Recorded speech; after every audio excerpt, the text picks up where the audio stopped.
పుల్లగుందంటే answer చెప్పేదానికి ఏం మాట్లాడుతున్నావు? ఫస్ట్ ఆన్సర్ చెప్పు. పుల్లగా ఉంది ఎట్లా తింటారు పిల్లలు? అది లేకుండా చూసుకోవాల్సిన బాధ్యత నువ్వు ఏదైతే చెప్తే కుదరదు. ఇక్కడ అడిగేటోళ్ళు లేరని నీకు భయం లేదు. పుల్లగా ఉన్నది నోట్లో పెట్టుకునేటట్లేదు. నేను రుచి చూసి చెప్తున్నా. లేకపోతే నువ్వు చూడు, నా మీద నమ్మకం లేకపోతే చూస్తావా? చూడు ఎంత పుల్లగా ఉన్నదంటే నువ్వు చేసి చేతులు ఎవరు తింటారు తినండి. నువ్వు పని చేస్తాను వచ్చిన ఏం చేయాలి నువ్వు? ప్రతి వంట హాస్టల్ వాడని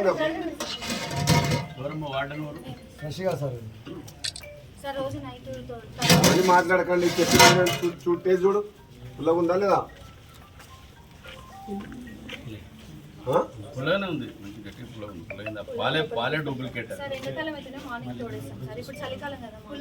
మీరు ఏం చేస్తారో పెరుగు గట్టిగా ఉండాలి, ఉండొద్దు. పుల్లగా ఉండదు. ప్రోటీన్ పెరుగు అంటే పిల్లలకు ప్రోబయాటిక్, చాలా మంచి స్టమక్. మీరు పుల్లడి పెడితే మళ్ళీ అసిడిటీ, మళ్ళీ ప్రాబ్లం అవుతుంది.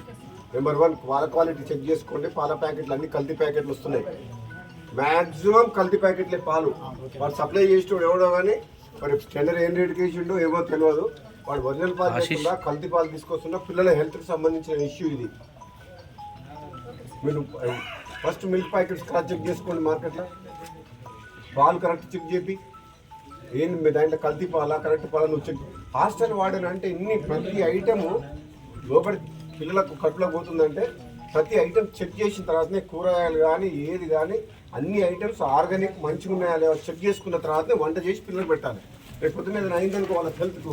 ఇప్పుడు చూస్తుంటే హాస్టల్లో ఇక్కడ మామూలు రా ఇక్కడ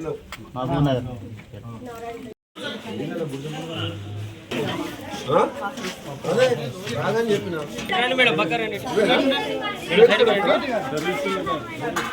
కొంచెం పక్క జరగండి. పుస్తకం కాడిపోయిందమ్మా.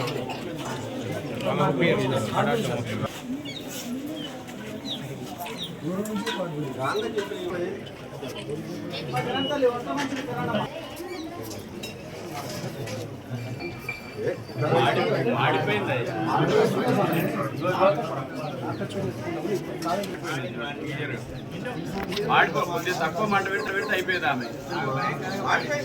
సరే పెట్టండి సార్, 2 అవుతుంది.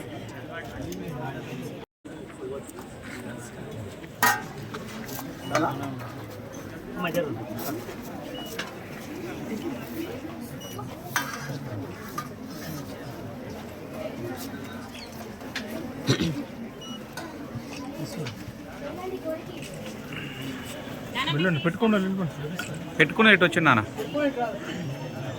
అటు లట్టు ఇటు రండి.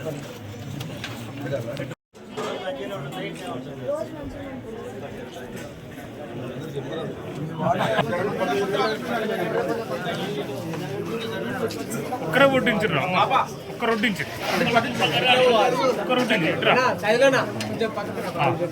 ఇటు వెళ్ళండి, ఇట్లా వెళ్ళమ్మా. అట్లకి